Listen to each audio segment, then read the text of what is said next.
This is Chris Leo, one quarter of the Black Super Friends podcast, your baby mama's favorite podcast. Welcome to the real.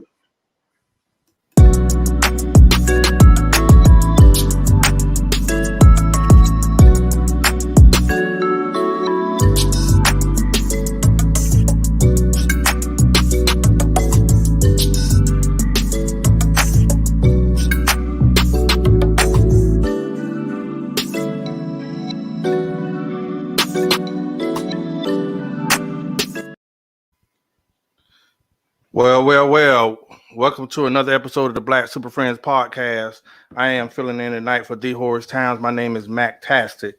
I always want to say that it's always a treat when players meet. So I got to go and talk to my partners from around the country. First off, I'm going to my main man. I'd like to introduce him tonight as Chris the August Leo.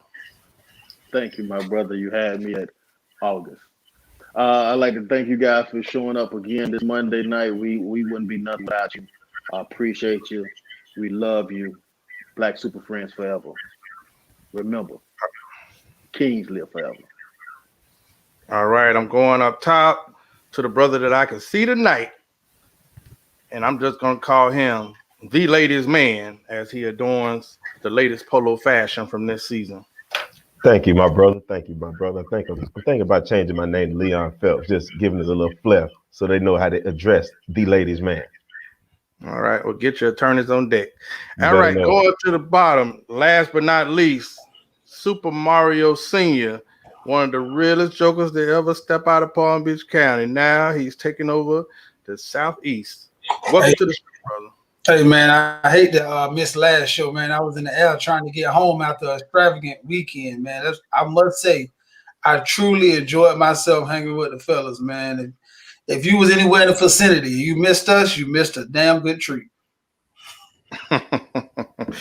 Well, I must say, guys, last week was another nice weekend of bonding and fellowship. For those that did participate, we had some amazing moments. My man Chris Leo joined the extravagant club.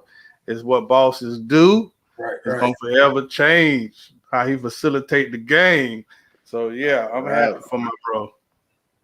Yeah. It was a blessing. It's a blessing. All right. Listen, and newbie, we will have stories for years to come. Talking about my brother Marvin Jones. Good evening. How you doing? Hey, before we start the show, guys, I want to always highlight Black History. Black History 365 over here. You can't give me 28 days. You charging us full rates for mortgages and rent anyway. So we're gonna have Black History for 365. Just know that, okay? Right. Last night, I want to take a moment to highlight a moment that made me. I felt it in my heart. That brother was phenomenal. Someone that in a short time came on and captivated hearts, made lots of people fans of his dramatic work, and just the inspiration that he gave inside his work, inside his speeches, inside the moments that we all tuned in to watch. Last night, his wife accepted the award at the Golden Globes for Chadwick Boseman, who won a Golden Globes award for Actor of the Year in a Motion Picture Drama for his part in Ma Rainey's Black Bottom, which is a movie I suggest everybody check out. The brother in a short time did some phenomenal things. Last year we lost Kobe, we lost Nipsey, we lost Chadwick. It was a heck of a year, and I just have to say that watching his wife try to accept the award and many of the people that work with him speak on his behalf, you can tell that the pain is still there. And so I want to salute the legacy of Chadwick Boseman and send prayers to his family and all those that he touched, because we lost a phenomenal Black man, and we always support and salute Black men. So I'm going to go down to Chris Leo for that segment of Black History, Chadwick Boseman. Oh man, I just want to say peace, King, and we miss you, man. It was really good to see him being celebrated. I wish they would have been able to celebrate him while he's still here. I wish we would all be able to accept the award with him. But shout out to Daniel. I'm not sure how to pronounce his last name, but he won the Best Supporting Actor for his role in the Black Panther movie Judas and the Messiah and the Black Messiah. That was an amazing movie. He had an amazing portrayal. Everybody in the movie was really, really good, and I really appreciate looking at it. I also think you guys should look at, I think it's Spike Lee movie, American Skin. That was pretty good. Yes. Also, check that one out. Zay, what do you think? Definitely. Chadwick Boseman, I really wish they would have gave him his flowers while he was still living. But unfortunately, like Biggie said, you're nobody till you're out of here. Unfortunately, that's how it goes. But very touching reception of his award by his wife. Just kind of touching on Judas and the Black Messiah. That was a damn good movie, man.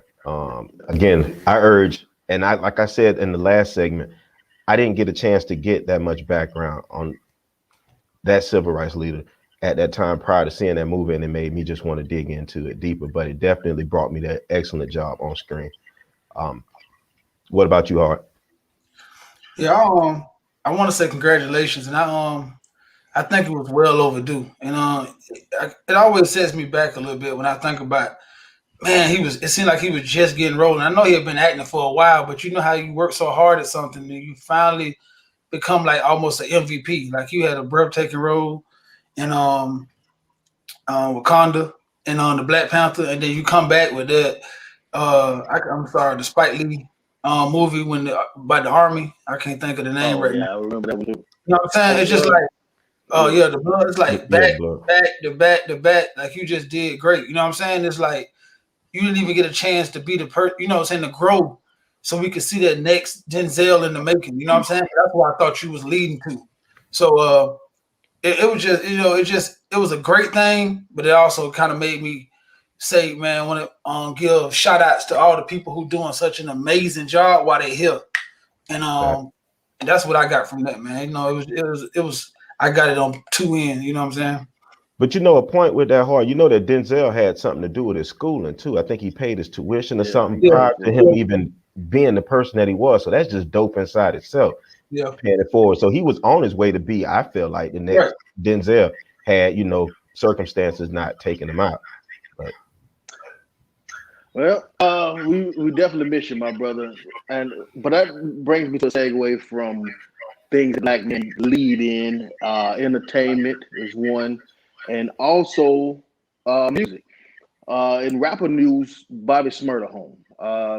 I don't have much on the topic. I just want to say I'm happy that the young player home, and I hope that he, makes the best out of this thing. There's a lot of rappers that seem to be out, and there's a lot of danger that's going on. We stays out of it. What do you have to say, the young player, DeMario? Yeah, I think I'm happy he home too. You know what I'm saying? Because a lot of time we're not saying that we are happy that he did a crime. You know what I'm saying? But he actually paid his due. You know what I'm saying? For what he did. But we are happy that he did have some kind of morals about taking his punishment like a man. And I think people need to understand those two different things. We're not celebrating Bobby Shmurda, the murderer, or the allegedly or the shooter.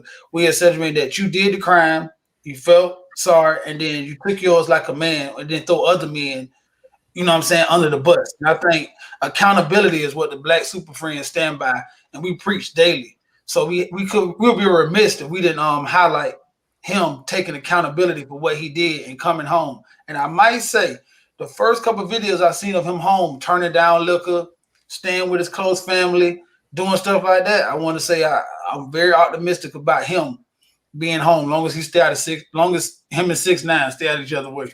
All right. Also dressed very poorly. What do you think, Horace?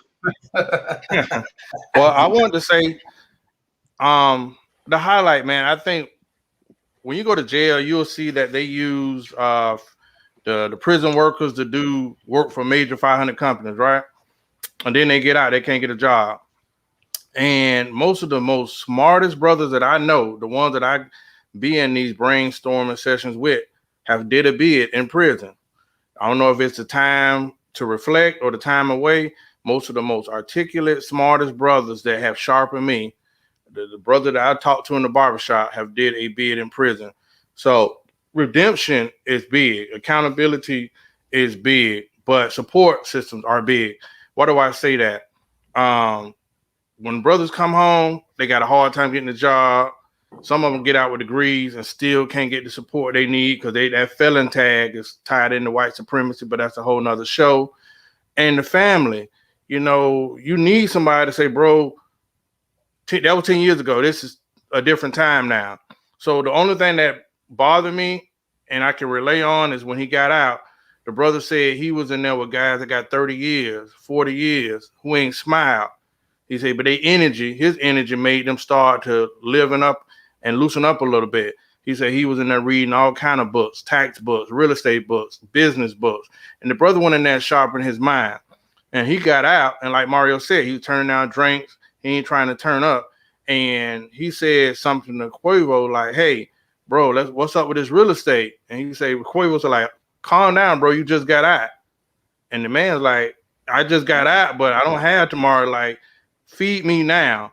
So we have to get around our brothers and support them. When that brother coming out, renewed, new mind, motivated, no, turn up later on.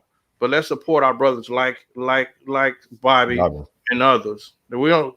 Arrogance is what we talk about on the show. The thing that you got tomorrow is arrogant. So I salute the brother. I hope that he comes out restored and redeemed, and I hope that he can beat the pressure. Because just like Kodak's situation, it seems like we don't respect nothing but ignorance and drama. So when they see Gucci or Kodak, we look for that instead of trying to put those positive images out there. So not to rant on, but I salute the brother and I hope that he does some wonderful things. I agree. So I'm just gonna start by telling the young king, welcome home. Just giving a little background information on Bobby Shmurda. He is another Florida GOAT. He's a Florida boy, and he's of Jamaican descent. So you already know I'm rocking with Shmurda. But he's definitely from the bottom before he moved up top. So all you New York and hey, Florida's the GOAT. It's not just sports. But I do like the fact that he did come out on the positivity. I think I did see the same interview that you watched in Horace, where he did speak about that. He was talking about his energy. He was talking about his ability to crack jokes and lighten the mood for those people. And he was saying that one of the things that broke him wasn't the solitary confinement or anything of that nature, but was seeing those guys that don't have an expiration date and they're somber mode. But the other thing that he talked about was a fan sent him a letter in, I think he said 2016. And I believe it was an elementary kid that was a fan, and it evoked the emotion inside him where he first started to realize he needed to make that change because they were watching him. So this is something that was planted in him while he was in there, and he's just following through with what he should be doing, his purpose or his calling of sorts, and coming back out. And now he's trying to evoke that change back into the society. I guess he feel like that he may have led astray. So for that young king, I'm definitely hats off and saluting. And like I said, welcome home. Stay out of trouble. Absolutely. Now we love to celebrate homecomings, but I think it's great to focus on the men that's doing great things that's out of jail and out here. So I like to shed a light on something that I've seen from one of my personally favorite rappers, Jay-Z. He just made a deal with Hennessy, Moet. I think it's Louis Vuitton, LV, Louis Vuitton, Moet, and Hennessy. He struck a deal to sell 50% of his company, Ace of Spades, which goes by a different name that I can't pronounce. But he's made a deal to sell 50% of his company, bringing in $500 million. Now, like I said before, Jay-Z is one of my favorite rappers. I think that everything that embodies a rapper that's cool to me, he's top of the line on that. When it comes to money, he's the rich rapper. When it comes to women, he's married to Beyonce. In street life, I've never heard anybody talk down or say that Jay-Z didn't do what Jay-Z said he did. So I've always respected the guy, especially a rapper that it's all rap. It's no singing, it's no dancing, it's no acting and nothing like that. It's just him rapping. He didn't make the beats. It's just him rapping and was able to make a career out of it, a long-standing career out of it. But I think the lesson in this is learning how to leverage your celebrity. What he did was take a company that he bought into and was able to leverage that into a $500 million deal. Ownership is key, but also learning your leverage. In this social media age, we are the brand endorsers. We are the influencers. It's time for us to cash in from that. So I just want what is you have a history in music, Horace. What do you think about that? I think that let's be honest. Before when everybody was aspiring to be musicians and get into music, it was about getting money and changing your circumstances, right? But I can't recall anybody that gave a blueprint before that. You know what I mean? We pretty much learned that, hey, you're gonna make some money, but what you're gonna do with that money? You can see money as a need, or you can see it as a seed. So the thing that I learned from him, Nelly, and those different guys, in music, you're only gonna have X amount of time in the sun. So what I did get from them is showing that business mode that he created. You know, when I'm a rapper, but I'm gonna take this money, and I got into alcohol. I got into concert promotion, the clothing line. You know what I mean? And then he taught us about retaining your masters and whatnot. So I got to give him respect there, because I can't think of anybody beforehand that showed us like it ain't no just shut up and dribble, ain't no shut up and rap. The brother came out and showed us like I'm trying to make $1 billion, and the Negro did what he, you know what I mean?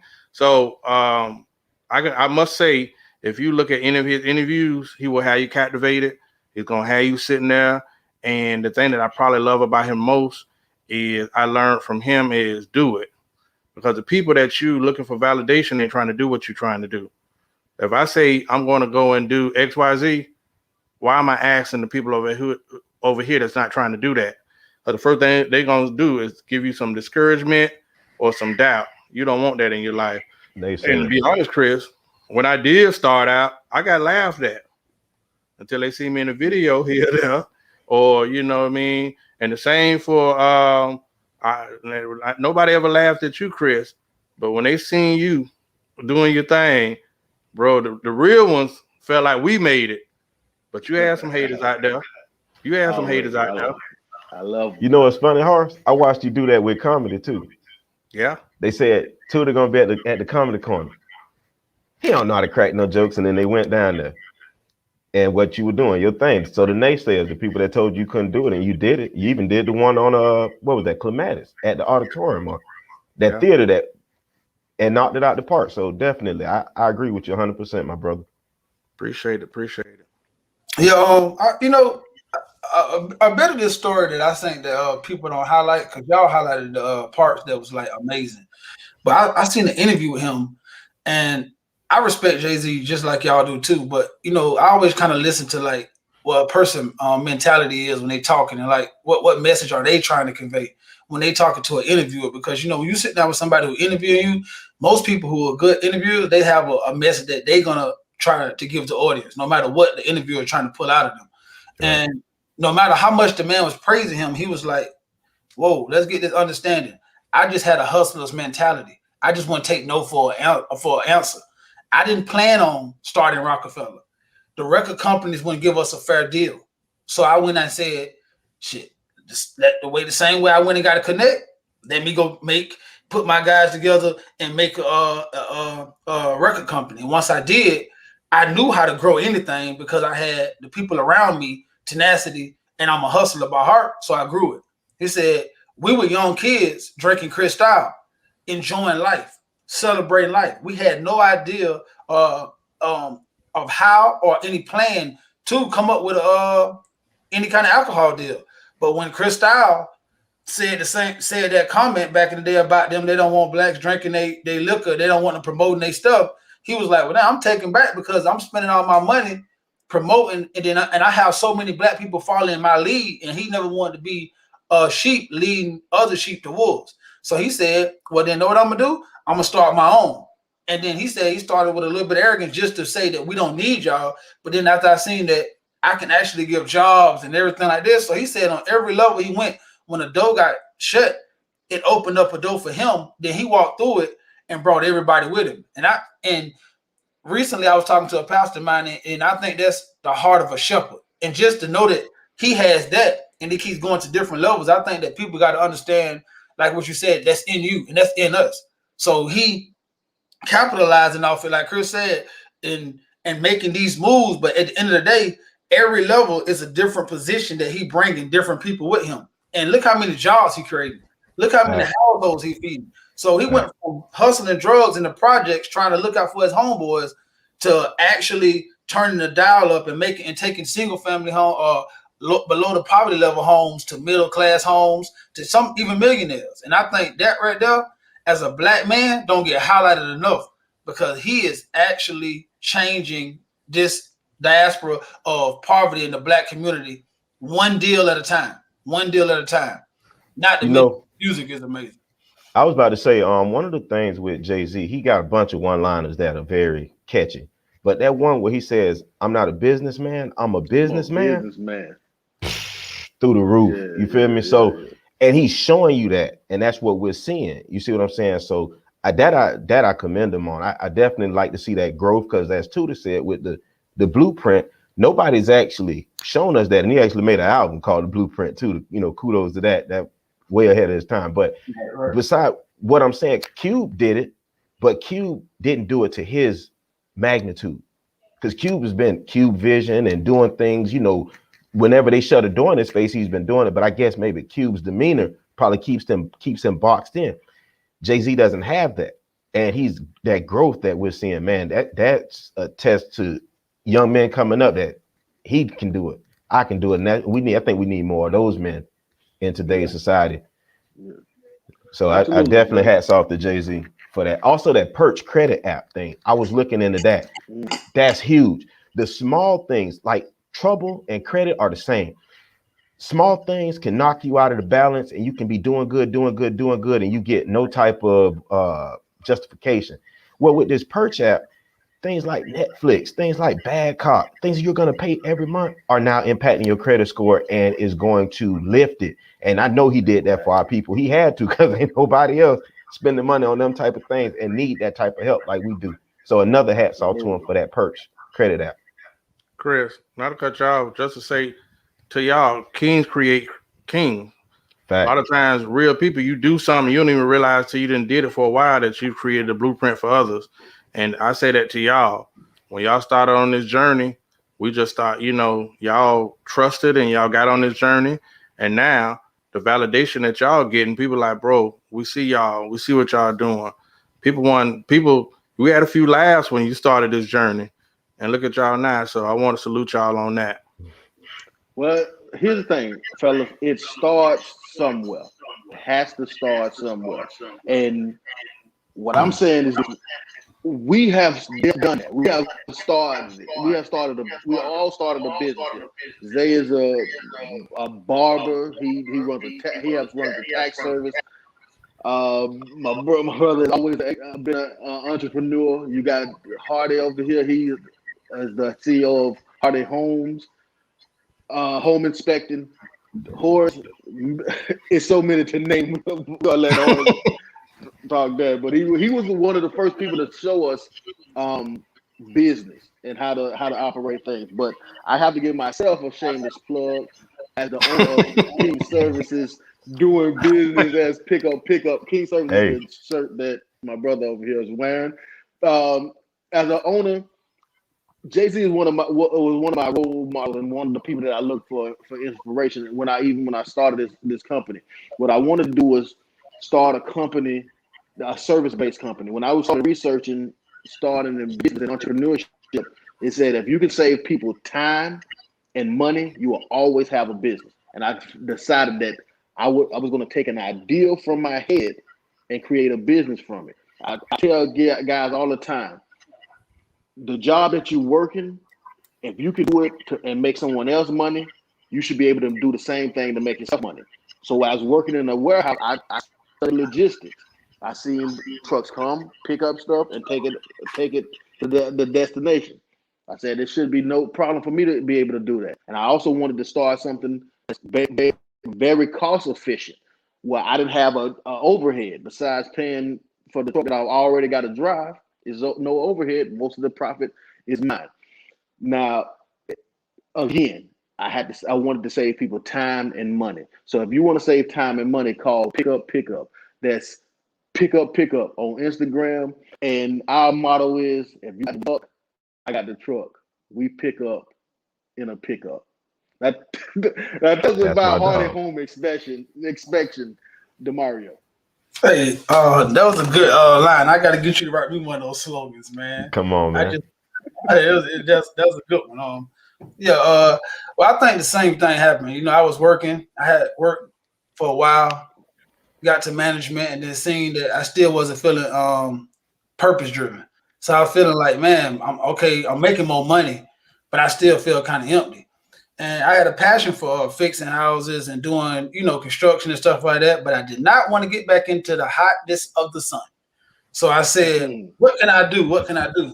So at the time, my wife was not my wife, and she was my girlfriend. And she was like, what you going to do? You want to go back to school for this and this? And I didn't have time for school. My daughter's about to graduate, but I was like, you know what?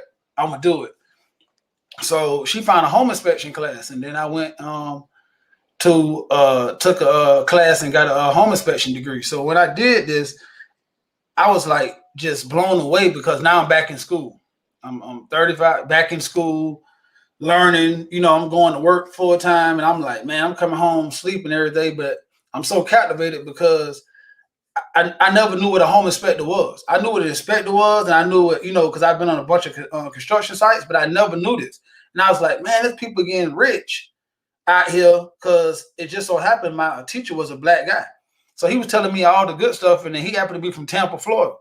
So me and him talked on lunch breaks, and he just motivated me to do so much.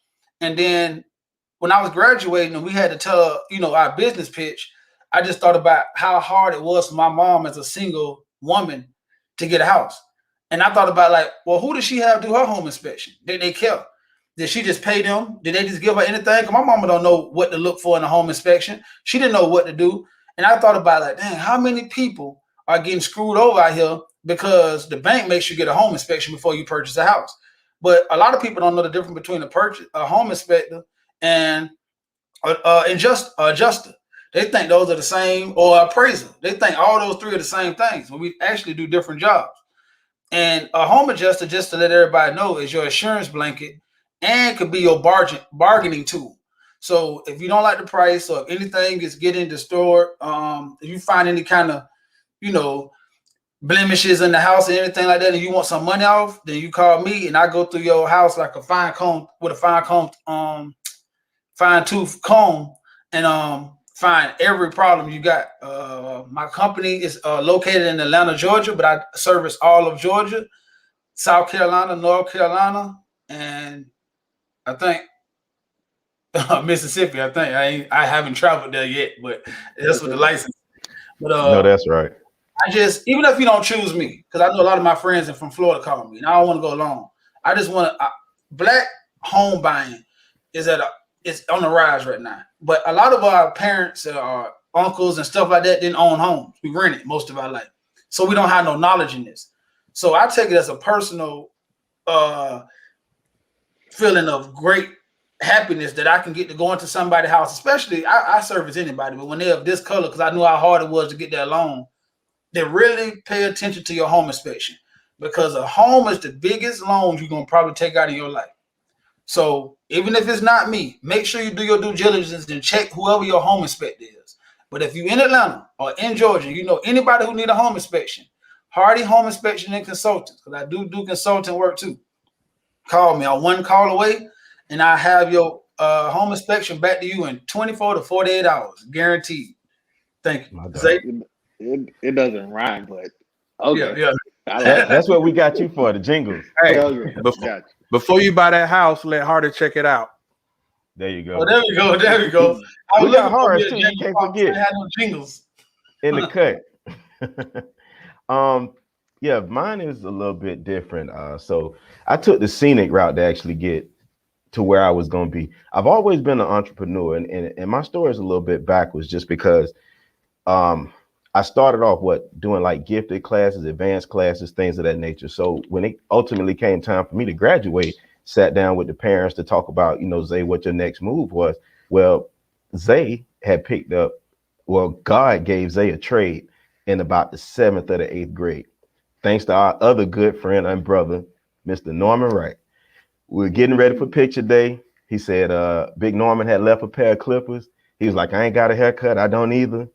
He like, you do me, I do you. I said, all right. I went on ahead and cut his hair. Shut your mouth. Pause. Shut your mouth. Pause. But long story short was I gave him an immaculate haircut for a 7th grader. And good old Stoogie Wright gave me a Super Bowl of ultimate proportions. I'm talking about one of the ones that's up here. So I'm feverishly trying to blend, crying and everything else, trying to get it right. And I remember just going, forget it, the hell with it, and going to school. I'm gonna have to take these jokes. And I, rightly so, on the bus, I got the jokes. But the moment that I said, I don't care, I did it, they were like, you cut that? Like, yeah, hey, you think you could fix me up? And that started my lucrative business in the 7th grade. I started cutting hair for probably about $5. But fast forwarding, like I said, to where I graduated, parents and other influential people in my life, aunts and uncles, wanted me to go to college, and I kind of really didn't want to. I wanted to do barbering, but then I wanted to appease both parents and the elders, so I did it. Never really liked it. Got several different jobs and where I was working, but none of them were entrepreneurial based. And every time I lost a job, my good brother down in the bottom, Mr. Super Mario, would go, Zay, you always seem to stay afloat, because I wish I had a trade like you did. You can make money at will. And that actual conversation actually spawned me, because now I know I'm unemployable. I don't care what they're paying me an hour. I can pay myself that if I just put forth the work and the effort. So hence, like I said, the scenic route, I'm here now. I'm doing my barbering. I do taxes as well. I've done life insurance. I'm quite the entrepreneur. I'm like Tootie. I'm a Haymon. I can do everything. I'm a master of none, but a jack of all trades. So like I said, I love what I do. It gives me an opportunity to help out young men who may not be able to get an affordable haircut. It also puts me in a place where I can give elite upper echelon type haircuts to individuals who like the seclusion and don't like the atmosphere of the barbershop, because I have a suite and we're going to keep it discreet. So we good. But definitely puts me in a therapist position as a barber, where I can impart into youth and also kind of correct some of my brothers when they messing up and doing certain things that they'll come and talk to me about. Now, one thing I will say is I'm good at fixing everybody else's problems. With mine, I may struggle a little bit, but nonetheless, I'm willing to provide that service. And that's Zay Cuts 365, as you see on my mug. Y'all check me out. There we go. What about you, Horace? Turn your mic on. You are a professional.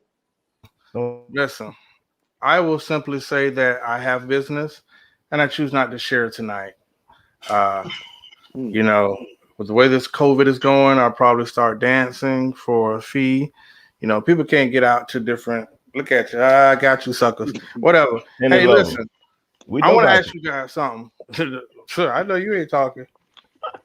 Don't forget they caught you with all that baby oil in your trunk when they pulled you over. Tell them about the G-string you got made out of fishing line and pennies. Boy, that's a nasty.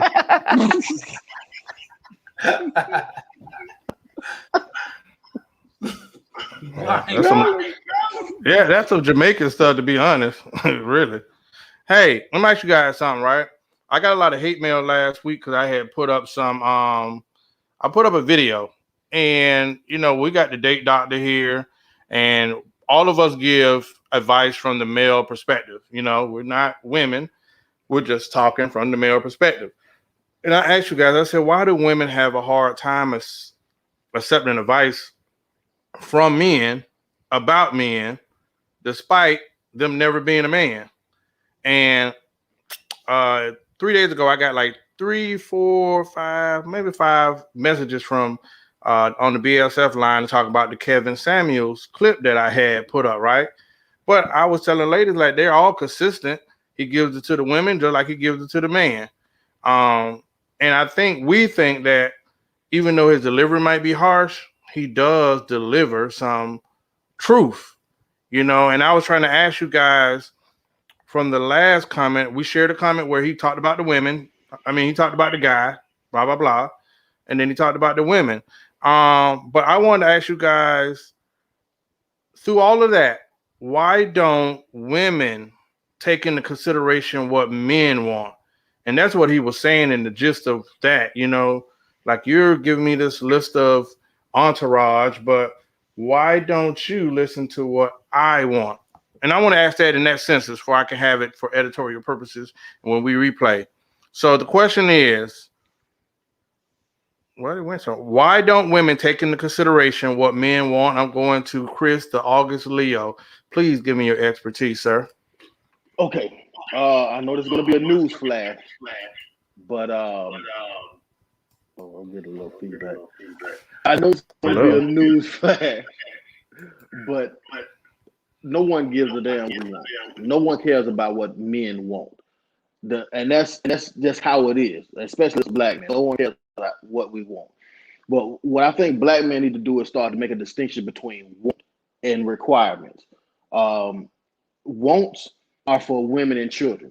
Wants are closely related to wishes, and wishes are something that's granted or given to you. That's not how life is for us. We are men. They're not giving us anything. What we should focus on is work, because work is related to requirements. We put in the work, and so we get something. We can require something in return. That we have to make a distinction between that. Put the work in, and that way you can require a lot back coming back. You know what I'm saying? Like it's not about wanting something, wanting and putting ourselves in a position where we're submissive and we're weak of wishing something happened for us. No, we have to wield it to happen for us. No one's going to care about what we actually want. We have to focus on what we require, and we have to strengthen ourselves. We got to become the best men that we possibly can be, and then accept nothing less than the best and the best deal we can possibly get when it comes to women. So if you ask me, no, I don't. No one's going to care about what we want. We have to require. We got to require. So that's what I got. Boris, what you think? Well, I'm gonna keep my answer short for the purposes of hate mail. I have a busy week. I don't have time to respond. Despite all the answers on this show, I seem to be the one that get the hate mail, right? I can say something and it can be truthful and factual, right? And it's getting to hate mail. Mario can say it. Mario can say the same thing. And it's, oh my God, Mario said, oh, yes, Mario. I was like, you eyes, perception, imagery. That's a big thing. But I will say that Well, thank you. relationships are always a power struggle, whether you're honest about it or not. And we've been losing that battle for a long time. Next week, we'll talk about simps. But my cousin TT, and around the crowd in the campfire 2 weeks ago, explained to a woman like, I'm the catch. Things have changed now, you know, but you have so many guys that sometimes you really, really want somebody. You really want them. But if you don't do it right, you setting yourself up for failure. You'll never be respected. You will never have a respect. It's just crazy like that. Hell, right now, what I told y'all, there are people that will give her attention and her good delivery box to the dude that don't have nothing going on in his life, right? He'll get it. Then it come to me, you want me to take you to dinner and walk you down this long road. So you're going to try to put me in the simp road. Not going to happen. So not to go off topic, women don't care what men want simply because they have a lot of guys that have really made it hard for us. There's, whether you want to admit it or not, there is a game that goes on between men and women. Respect and a whole lot of things comes into play. But you got people like Derek Jackson and people that I didn't even want to call their name that really have fed into some of the naive aspects that women are allowed to get away with right now. So I'll take the heat for that. But like we say all the time, you'll have a hardworking man like Chris Leo that's working, got a business, just an amazing dude, and you will have a chick that's sleeping on her auntie couch tell him what he got to do to get with her. And you got a sucker that will go for it. You got a sucker that's gonna go for it. Amazing. And but that's going on every day. So yeah, I'll take that L tonight. I'll take the hate mail. But hey, Matt Taster can't give y'all no lies tonight. So go on over there to give it to Zay. I'm gonna have to don't do no simp shit with you. No, I gotta agree. Don't do no simp shit. Boy, you see this pimp here? I know. Let me get my powder. Yeah, okay. I gotta agree with Chris though. I think it starts with the requirements. I'm a firm believer in the only place that you get reward before work is in the dictionary. And too many women come looking for a reward, ain't put in no work. But I gotta also fault us guys, because if you do not be upfront about what it is that you're looking for within a woman, you're gonna be the dog getting wagged by the tail by that young lady, because she's gonna mop the floor with you and tell you everything that she thinks that you need to be doing and be doing none of them. So I mean, you got to be mindful with that. But just to answer that question and why women don't take into consideration what men want, it's because of culture. They've been taught to be catered to all their life, that they don't even think, most of them, not all, they don't even think, what does this man want? In one of the Kevin Samuels episodes that we watched, I think it was the one the lady was asking for a 6-figure man. And he asked her, outside of her father and anyone that she knows, who does she know with 6 figures? And she didn't know anyone. And he said, furthermore, do you even know what they like? Do you know what he want? Do you know what to feed them? You don't, but you requiring this thing. So I think as guys, we got to put our foot down and hey, listen, Ply says standards, and I felt it.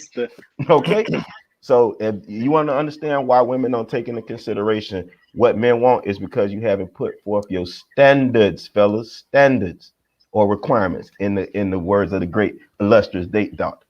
But that's what I got. What you say, Hart? All those are very interesting.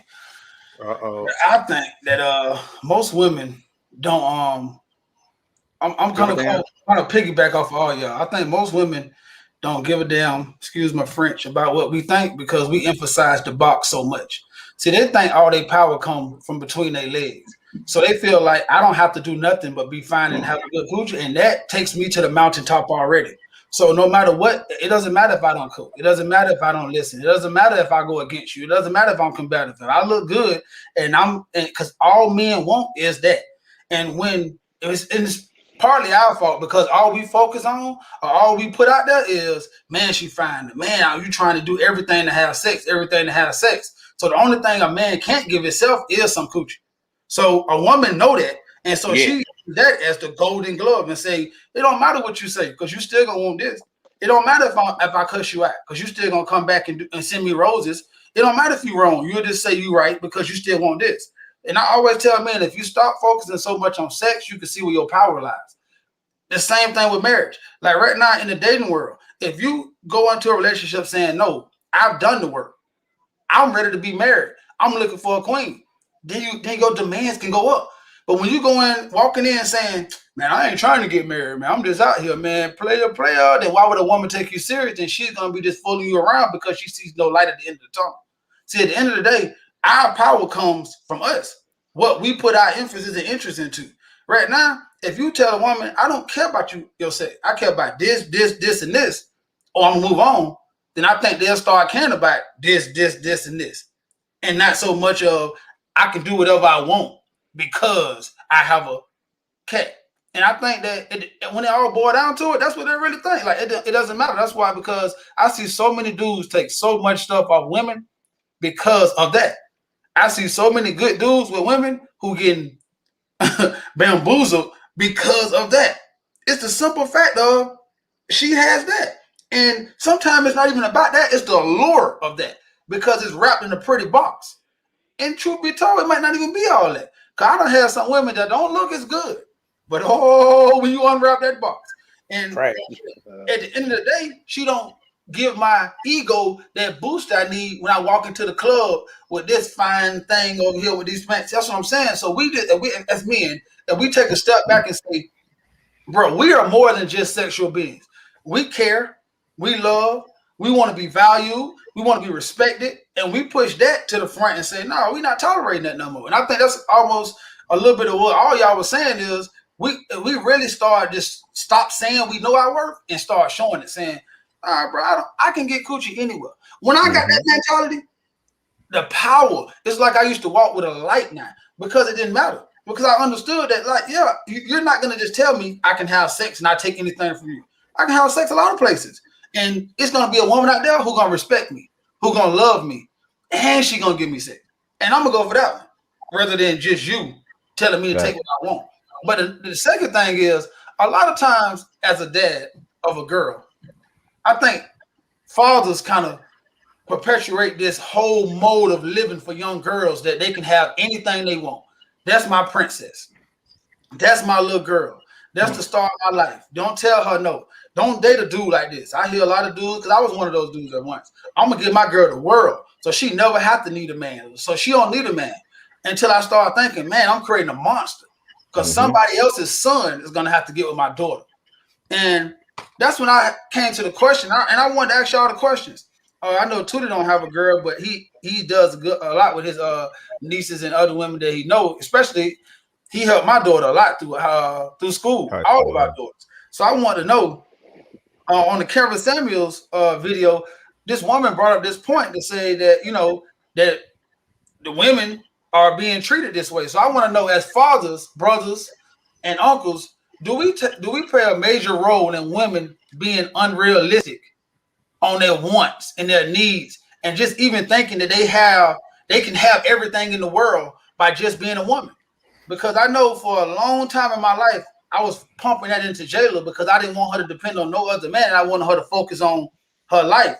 But I had to start regressing that and start telling her, "No, this is what a woman wants. Don't be combative." So now, if she's in college, we got different conversations. But now she's 20, so is that conversation too late? So I'm gonna start with you, Chris, because you have a girl. Tell me, do you think that we play as fathers a big role in creating these monsters that we then cry about later, or leaving them for our sons to cry about? I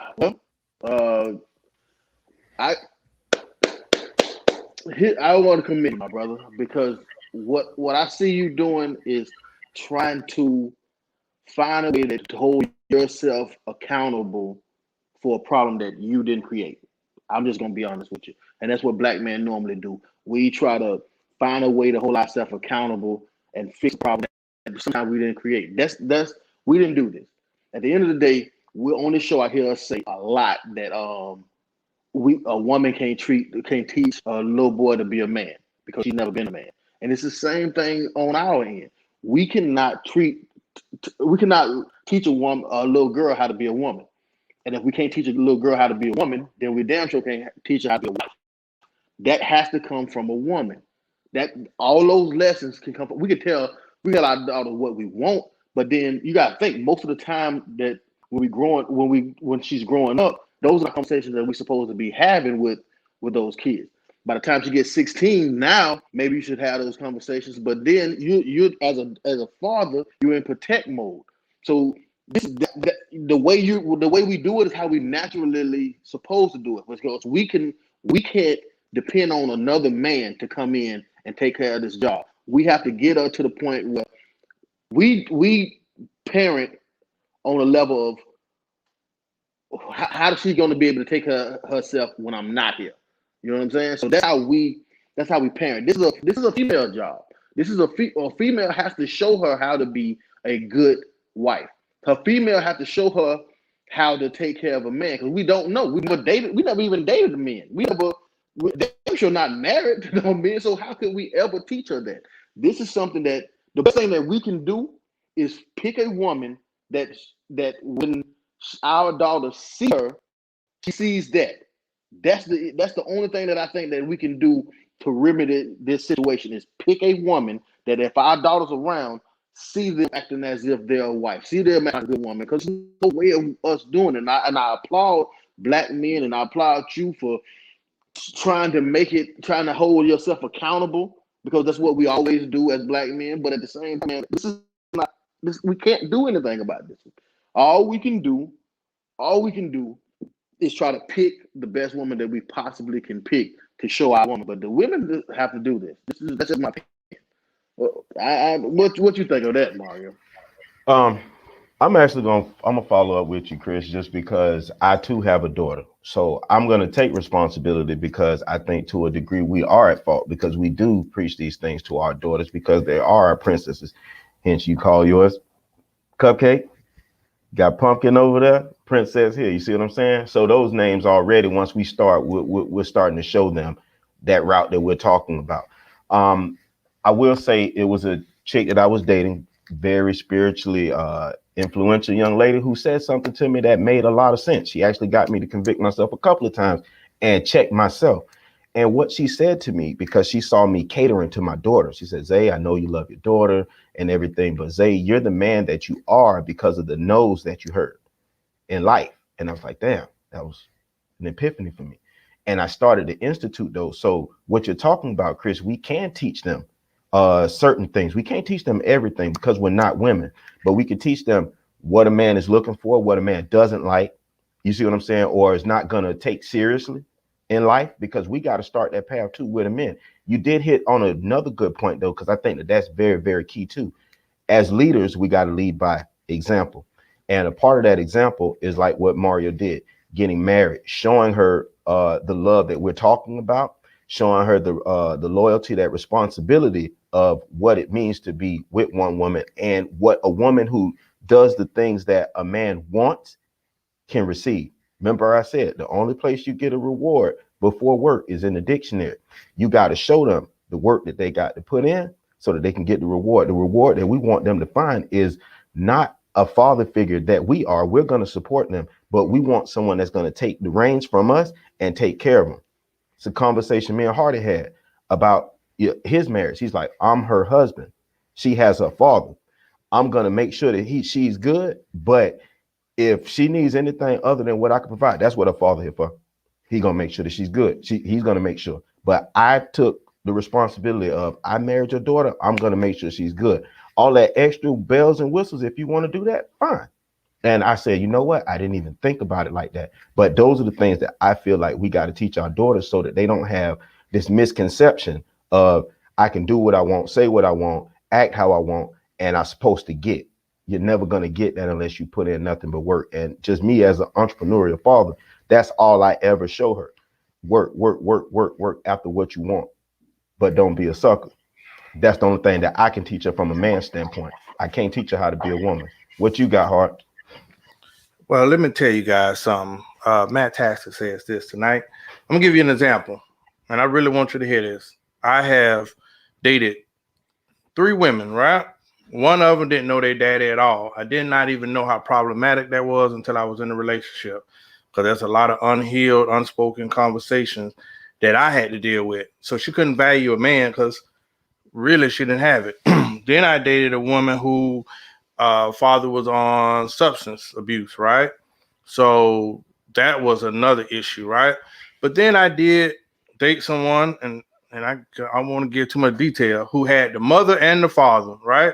The dad was a hardworking man, worked his behind off, and he carried them to that situation where, yeah, man supposed to do this, and if he don't do this, he ain't no man, and yada yada. That was probably the sorriest mofo I ever dated, because she was home more than the furniture. And I tried to buy into that, where I was a man and I took care of it, but I didn't have an equal partner. So like, I'm busting my behind, but I didn't have a partner, because in her mind, rain, hail, sleep, whatever that crap is, she was just like, it was nothing woke up in her to do understand, like, I am also an adult, and it takes 2, or that total buy-in. So I think that's where the fathers, you guys come, it is important on the fathers. You guys, on a few shows ago, remember we had the guy that was on Giannis Fix My Life, and he was the dad that said his wife ain't never had to pay a bill, and his kids ain't had to want for nothing, and that video went viral. And then a couple months later, he was on a Fix My Life. The wife wanted to leave him, and the kids hated him. You know why? Because the value wasn't placed on that. They couldn't appreciate what he was doing because he never put that value on it. And I do believe a dad is to protect his daughter and take care of his kids. But I think that structure is important. That's why when I see Mario come back and bring it in to see the consequences, even with my kids, like my boy, I love my boys, but now I'm pulling it back because I'm telling them, like, I love you and you're seeing the success I had, but one day you're going to be somebody's husband. You're going to be a man. So I think that whether it's a woman or a male, we have to evaluate the impact of how we're cultivating our kids. Not to ramble on, but I do think that we've played, if that parent doesn't really evaluate that parenting at some point, I think it can be horrible. So that's why I commend Mario and Chris for, you love your kids, but if you create a spoiled, rotten, unrealistic person. And I don't think when I hear a woman say if a man can't, because that dude, the father said, if a man can't do this, and that, he ain't a man. And we had problems with that. You know what I mean? So I think that the parenting aspect is important because that father, in the midst of him trying to do right, kind of probably damaged them on how they saw what a man was supposed to be in that life. Do y'all get what I'm saying? Definitely. Again, I'm going to stick to what I'm saying, and I see a lot of comments saying she will their dad, fathers teach their daughters how a man should treat them. At the end of the day, it's like this. I think too often women compare a father's love to a husband's love, and they're two totally different. A daughter is a gift from God. He couldn't pick that. He was given that. He had to make the best out of what he was given and had to take on responsibility. A husband is a choice. He has to pick you. There's conditions to that. There's a totally different mindset. A father cannot raise his daughter as if he was a boyfriend, because that sexual element will never be there. You can put our job is to protect. Our job is to provide. That's it, and discipline. That's it. We don't have those issues that men. The problems that I hear men talking about in dating, we don't have those issues with our daughters.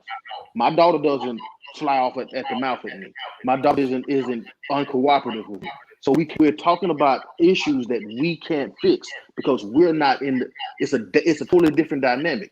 It's dating and a parenting. So this lesson has to be taught by women, just like when men have to teach us how to be good husbands. Our mother can't teach us how to be good husbands because that's subjective. This woman wants certain things, that woman wants certain things, and that's fine. But the point is but it's going to be different between woman to woman.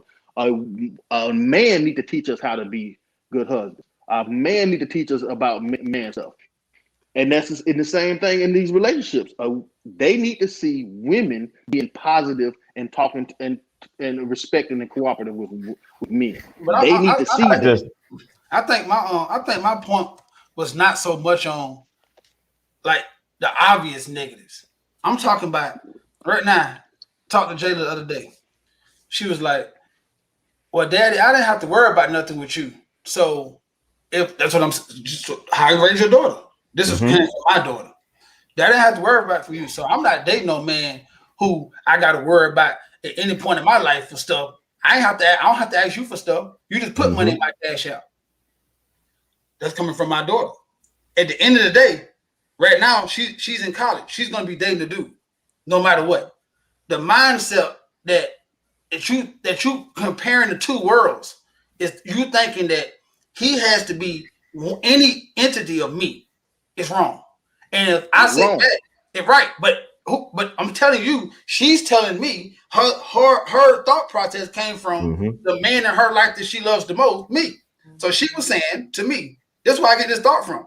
Dad, you always there for me.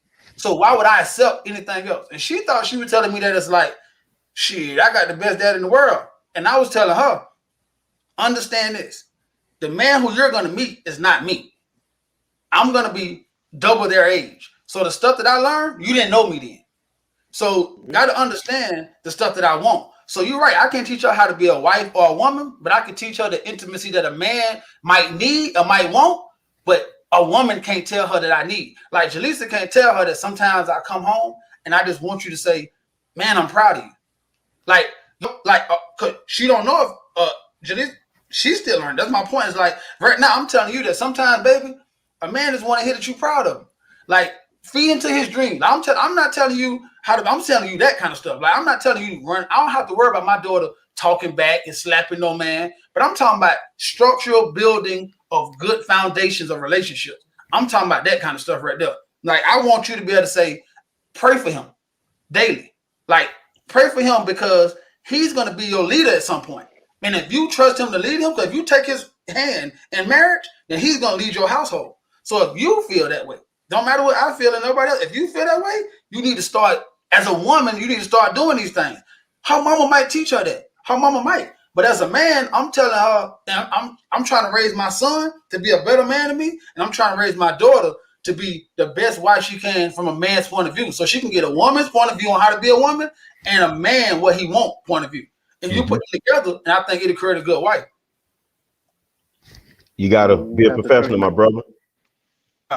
Listen, you could tell a kid what to do. Matter of fact, but they're gonna watch what you do. Fact. My point with you guys is you are that we just talked about blueprints, right? So until she can decipher between the two, decipher. Boy, you ain't even shut up. Listen, yeah, I'm just trying to keep you right, player. Shut up. Listen. You're the blueprint. That's the definition. Until she gauges what's different, this is the definition of a man is what she's going to be seeing. So I see what Chris' point is too, because it's different. But until then, she's going off. But let me interject though. She's going off. I know Jayla's dad. I know Jayla's dad. Jayla's dad is a yes man. He doesn't. Every time she calls, she doesn't get what she wants. Sometimes she gets stuff out of requirements. Sometimes she has to do different things. Sometimes he has to discipline her.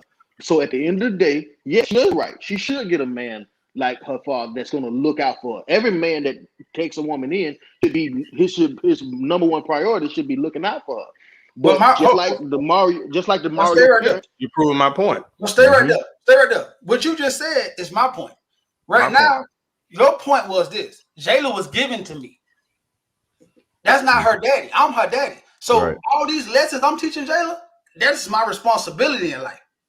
Her husband is not her daddy. So he doesn't have to do all of that. So right now, when you saying teaching her lessons and all that, no, he's coming to me to help me.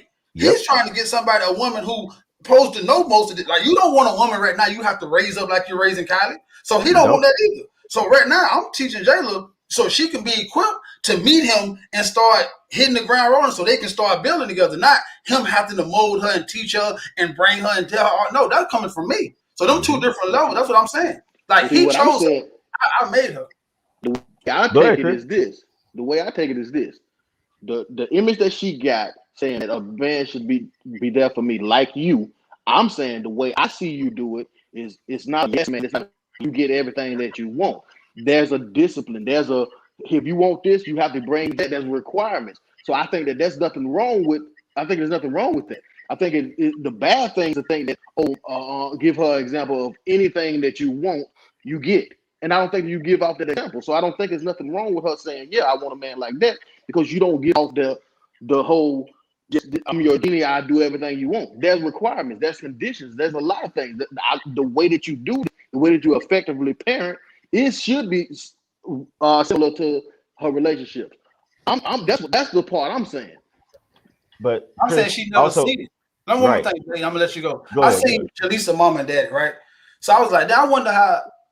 Well, me and Jaleesa, because we don't always agree, we get to a point where it's like we can actually frustrated have a conversation. But then I see her mom and daddy get frustrated and said, she's seen this. She's seen her daddy give, then all right now, that's enough. So she knows them levels. Regardless, Jayla have never seen me interact with her mama like that. So I'm telling her this, but now I thought, like, dang, I'm setting right. I believe it. Just like the same thing. If I sell drugs, I'm pretty sure Mario's gonna do that. So no matter what I tell him, I can tell him don't do that every day. But if I'm doing it, so it's like, yeah, I'm telling her you should have a man respect you. But am I showing how I respect the woman? I want you to be married. I want a man to take you and put you first. But am I doing it? That's just how I feel. I feel like that's hypocritical for me to tell my daughter, because I want all that for my daughter. Somebody might want. I want my daughter to walk down the aisle. I want to throw rice. I want a man. I want to bet. Jaleesa daddy looked at me and shook my hand and I almost cried. I was like, man, I'm so proud of you, my son. Do you know the feel? I want that feeling. I want her husband for me to be able to respect him, look down the aisle and say, man, I know my daughter. If God come take me today, I know my daughter in good hands. I want all that. But I don't want her to be a disruptive person in nobody's life. And even when me and Jaleesa can sometimes get there, I can see her daddy sit on the couch and be like, all right, now you heard the man. See what I'm saying? Like them positive reinforcements. And I don't have other women, not to their fault, just didn't ever see it. So they don't know how to interact with men when it comes to altercations or getting it their way, because they were raised probably by a single woman who was saying, I do this. And they discipline came from what? A woman. Most of their discipline came from what? Their correction came from what? A woman. So when a man started doing it, the first thing they do is, no, you ain't gonna talk to me out. And then here comes that I was raised to be what? Self-sufficient. I don't need nobody. I can handle this by myself. See, because that's all we can teach them, because you said we're what? Providers, protectors. So if she get all your traits, then she's gonna be what? A mini you. Undateable. She's undateable. That's why I think it's so important for a woman to teach her how to treat men, how to date men, how to be a wife to a man, because we have no clue. We never done the act. We've never dated a man. We never married a man. We've never been in love. Chris, you can't do that. You can't do that. Bro, we had 6 teachers at Dwight, right? 6 different periods, meaning you got to learn something from each and every last one of them. She got 2 parents. You got to show her what men want. We're leaders. You said it. So we lead by example. And a part of that example that we're failing at is for me and you, for a matter of fact, because we don't have a woman, fiance, whatever, that we can show the things that we're hoping that their mother shows them. So you have to talk to them, and kids are going to do 100% of the things that they saw you do, 80% of the things that you told them to do. You always got to keep that in mind. So you got to be constantly imparting into her. You feel me? Like I use myself, my child. I have to sit down. I've learned I had to start this early, of letting her know this. Zaya, I wouldn't move like this if I was you. If I want to get this said result. Right?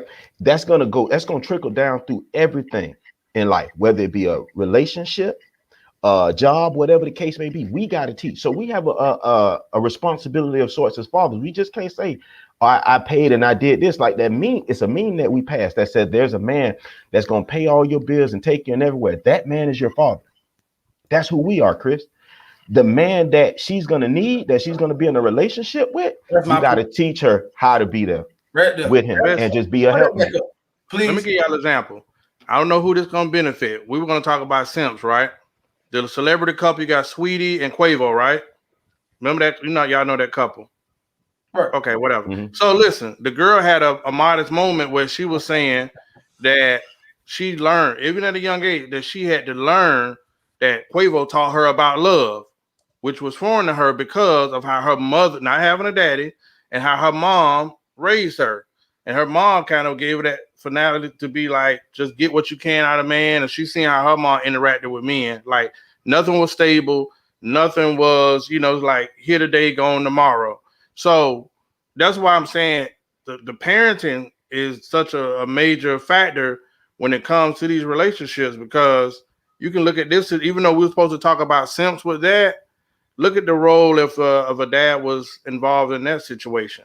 You know what I mean? But I just don't want to focus on the super negative. I'm telling you, being married right now, and I'm not saying this. I'm saying what Chris is saying is you teach you how to be a woman. But I'm saying this: being a woman and being a wife are 2 different things. Because wife got to be able to cohabitate. So my baby mama have never been a wife. So how can she teach my daughter that? So right now I'm supposed to just say, well, that was up to your mama to teach you that. And no, so why don't I go get married? Like you said, I'm going to get me a good example. Then I'm going to show her a loving family. I'm going to show her how 2 people coexist together. I'm going to show you how 2 people budget together. I'm going to show you that. because that's my job too. Just like it's my job to protect, I'm protecting her from marrying a dickhead. I'm providing love and showing her how to provide it to somebody else. And I'm doing all of that too. And I just don't want that to get overshadowed with. I agree.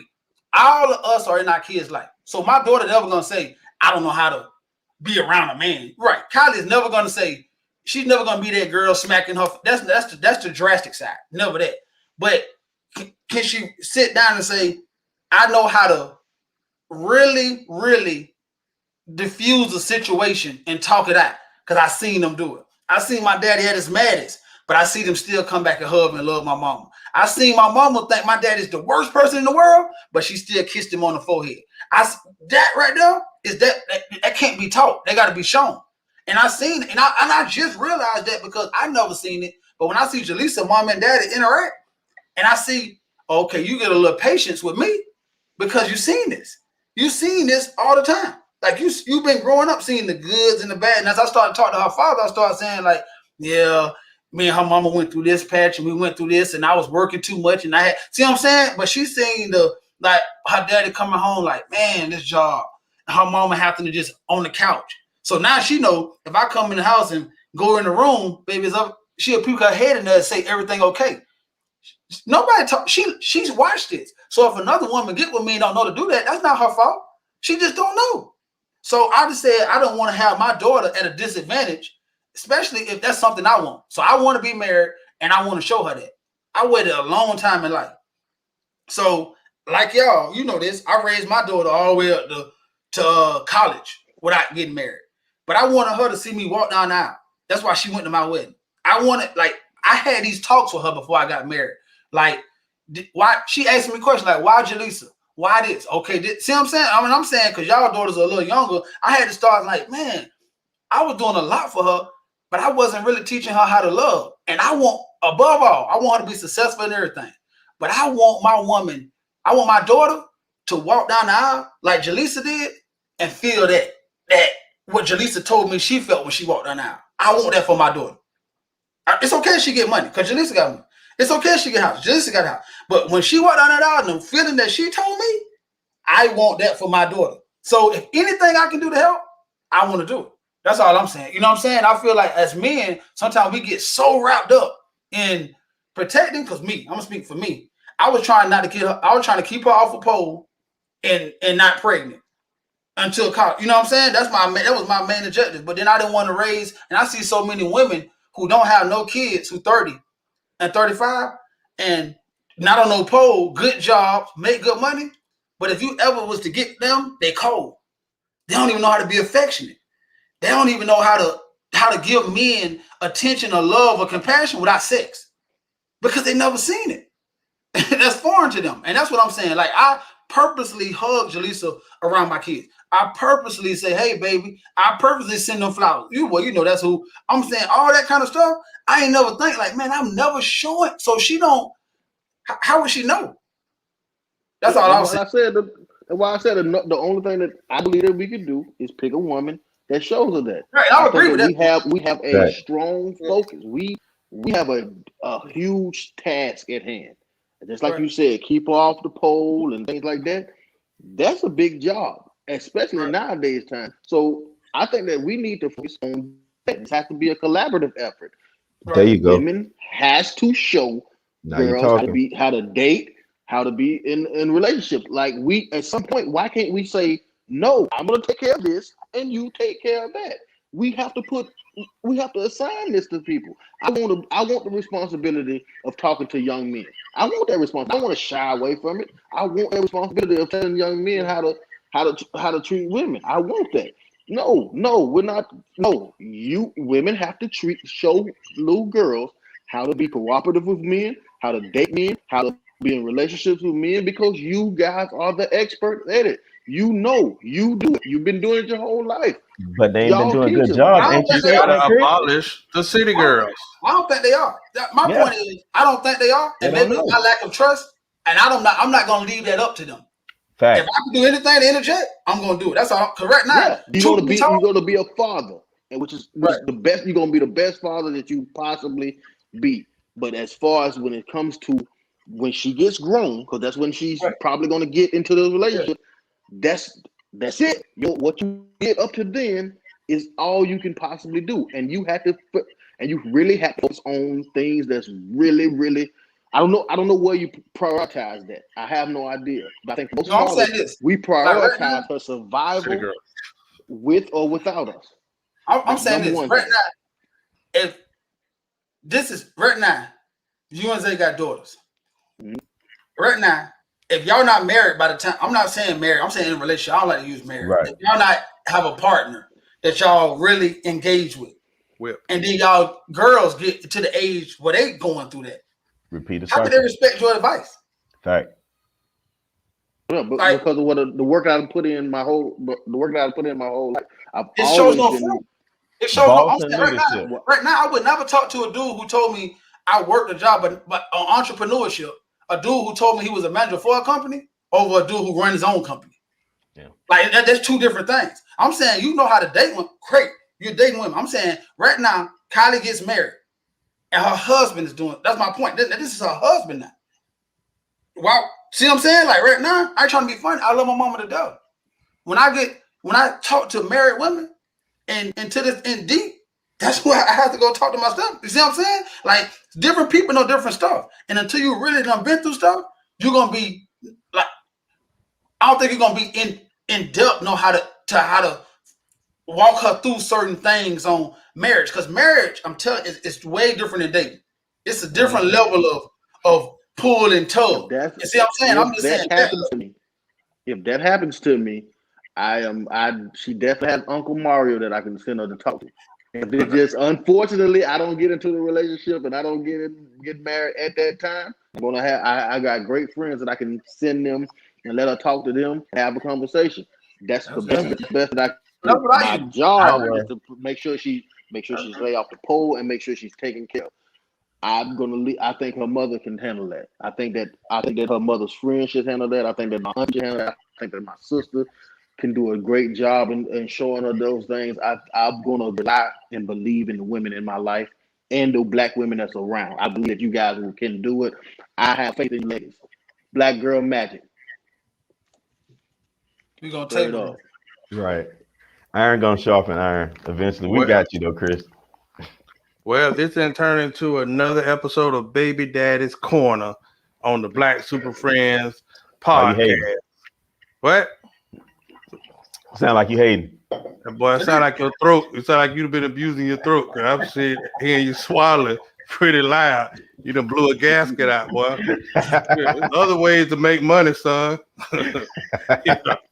All right, here we got foolishness, man. I got you. This is why I like coming on this show. Because these are the conversations, that I think men need to have because we are real. Huh? Put up the post by my auntie. See, this is the problem. Put up my post by my auntie. See? Right. See what that's my point. So that's my point. That's why you got to show her. Evelyn, you have to show her how to be a wife. I don't know how to be a wife. I'm saying. So I don't know how to be in a relationship with a man. Show her the right way. Right, but that's the point of. Look at that comment too. Kylie's protection to nobody else ever in your life. Look at that comment right there. You see that comment right there? See, listen, man, this city girl era must be stopped. It must be tackled.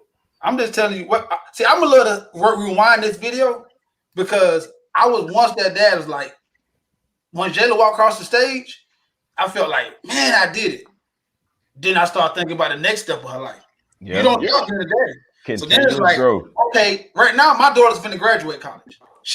My daughter, God willing, is gonna be successful. But I see so many successful broken women who lonely as hell, who make a whole bunch of money and is dating the dude who work in the back of Foot Locker because she just want to be held by somebody. So her daddy is proud of her. She's doctor, and next thing you know, she dated this.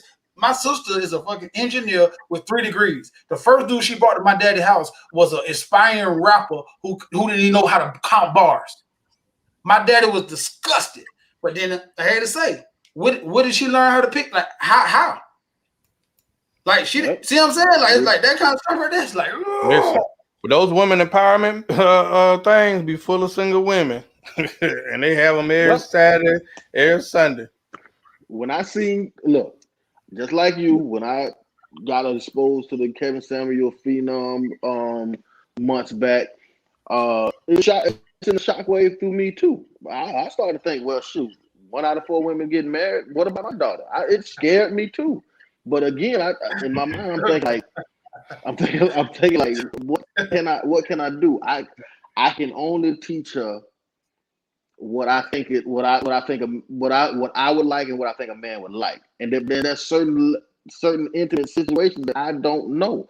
I just don't know, and I think that a woman could be better off on that. But I definitely would do the best I can as being a father. I try to teach her that you can resolve issues between a man where he don't have to yell at you and he don't have to cuss. I don't beat her. I don't yell at her. I don't do all of that things. I want to handle her in a direct and gentle way. So I would hope that's what she would pick. But when it comes down to that interpersonal relationships with a man, I think a mother can do it. I hope so. I'm sorry, Adrian. Thank you for your comment. Can we blame City Girls when some of us came up under Two Live Crew? Well, a lot of women that came up under the Two Live Crew era are married and responsible parents right now. They might be divorced, but they got married. The City Girl thing is all about money in exchange. It's a whole different thing. Two Live Crew is a little different. City Girls and City Toys is derailing a whole generation. But we'll talk about that on the next episode of the Black Super Friends Baby Daddy Circle. All right. Two Live Crew would have been nothing without a video full of half naked.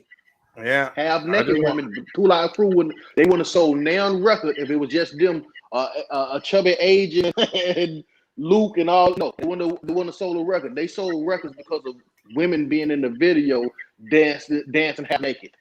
Let's put the accountability where it's supposed to be. But Lou, just give somebody a chance. Don't worry if he had Foot Locker or Jiffy Lube. It's all about what he can do.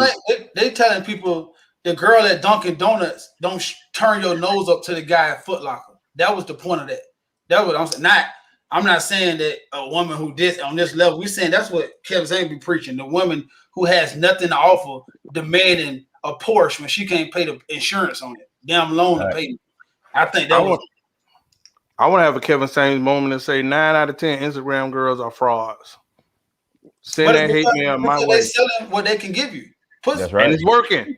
That's all they had to offer. I'm saying on Instagram, like right now, it's like this. That's an investment. So right now, I didn't go to college. I don't have a lot to offer you. I can't have a conversation with you. I don't know how to look, but know what I can do? I can give you a visual work of art because I can pay for that. So I'm gonna do that, and I can look good on your arm, and I can do this to you, and then y'all will trade that. And most men who never had the ability to get women, they focus on getting money. Like Ply said, they get rich, and then now you got a rich man who never had women, just looking to validate his success by getting a beautiful woman.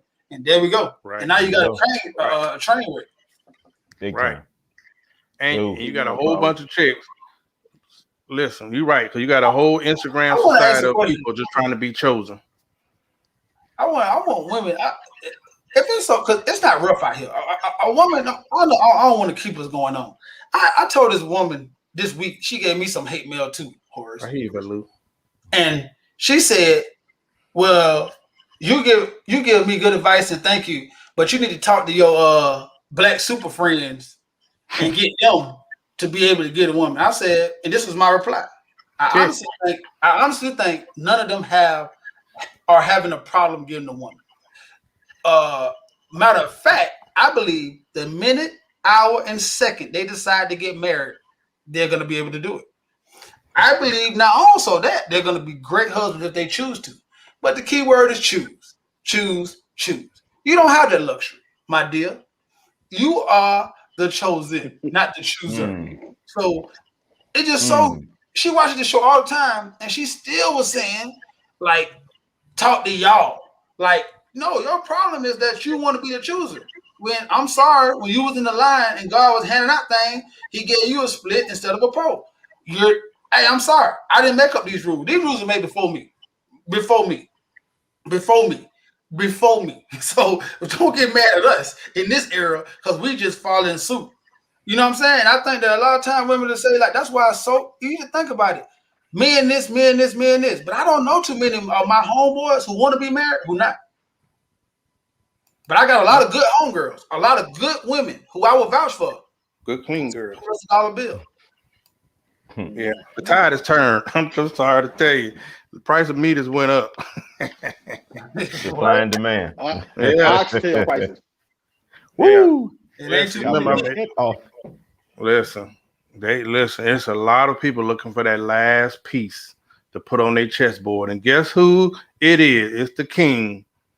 And a lot of them, that king is at high Kings demand. live forever, man. And Damn. you can't put your board together because you're missing that king. Y'all need to think about it that way, queens. So that's fantastic Wait a for you. minute. You ain't a queen unless you married to a king.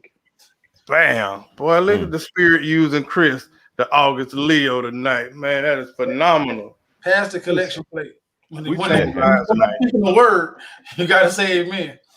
Valu, a man is a call away. Chris Leo, take us out.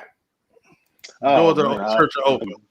Again, I appreciate you guys for showing up, coming to holler at us every weekend, man. We want to give y'all an authentic conversation between four friends, different perspectives. We don't always see things alike, but we have the ability to bounce ideas off of each other, and they don't have to get heated. They don't have to get, we don't have to get personal. We don't have to get emotional. We just, you just how you feel. This is how I feel. I listen to some of your points, you listen to some of mine, and we go and we move on from there. So that's what you're gonna get every single Monday at 9 p.m. from the Black Super Friends. Not only that, you're gonna get the $40 that we left on the dresser. Good night. My brother. All right, that the was ladies' prolific. man showing you pearly whites up there. Take me home. Listen, Chris was prolific. Pause. He was prolific. What are you pausing on? That was I a said, great take me speech. home. I'm definitely not taking you Clear that home. up. Yeah. But no, definitely, as Chris said, we definitely appreciate you guys coming in. We're gonna give you real conversation. We're gonna try to throw some jokes in there too, but we just being ourselves. If you ever hung around us to know us as the lovers, you know this is how we are. We never ever say anything maliciously. We always try to empower or help. Hell, sometimes we get help. But at the end of the day, y'all could be doing anything else, but y'all here with us. Trying to win them $40 blues. What you got, Hardest? Well, I tell you what, Hey, I in wanna Georgia, say- $80. I missed y'all. Last week I was on getting I had just getting in off the plane and I was watching the show and I was like, man, my brothers held it down. So I want to salute y'all because I as a fan sitting in the audience, I enjoyed the show and I was like, man, I wanted to get on the car, get in and ride and put my camera up and chime in because y'all did a thing and I like the way y'all ran through those topics. So sitting from the other side of the computer, I must say this is one hell of a show, guys. Good job, man. Y'all doing a good job.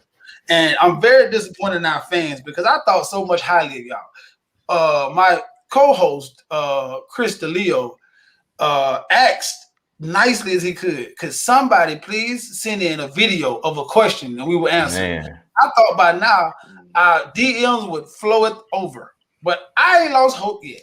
So this week, our other Black Super Friends who are in the comments every week, it's a lot of y'all. We give y'all hell and y'all give it back, but we love y'all. Can y'all please just send a video, get your hair done, get your hair cut, whatever you got to do. And it don't have to be long. Just ask us the questions. We want to start this new segment and we want the people to see that y'all not robots, that y'all are actually people and y'all do tune in and we want to answer your questions. So you can put it, we don't have to read your statement. We can actually hear what you got to access because we don't know a lot. I mean, we don't know it all, but we do know a lot.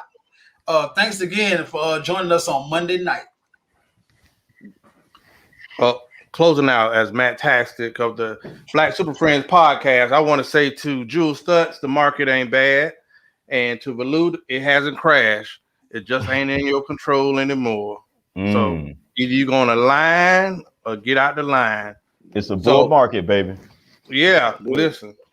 It's a Price good pot. Price of meat then went up. Either Oxtail, gonna eat, baby. Yeah, eat or die. Listen, this is another episode of the Black Super Friends podcast, reporting live from various locations. We really do want you to send in some questions. We'll put you on live on air, and we'll actually be doing multiple shows. We're gonna up the frequency lately. So if it ain't the Lions Den, there's Conversation with Two. We're trying to figure out what they gonna do, and you got the G series from me. Yeah, we're not doing no Zay. I'm not doing no porno. Don't worry about it. See, we're not doing it, Zay. Gonna get real nasty in my corner. We're gonna keep it real. This is a Christian network, Zay. Okay. We curse on my show. We gonna curse on my show. Don't worry, it's coming. Luce, you better start paying for meat. You better. Yeah. TikTok. Pay for meat. Or you gonna be vegetarian? But Luke, gonna be. You might well put vegan in your dating bio if you don't want no meat. Listen, one of them girls will come. Valoof the vegan. Oh man.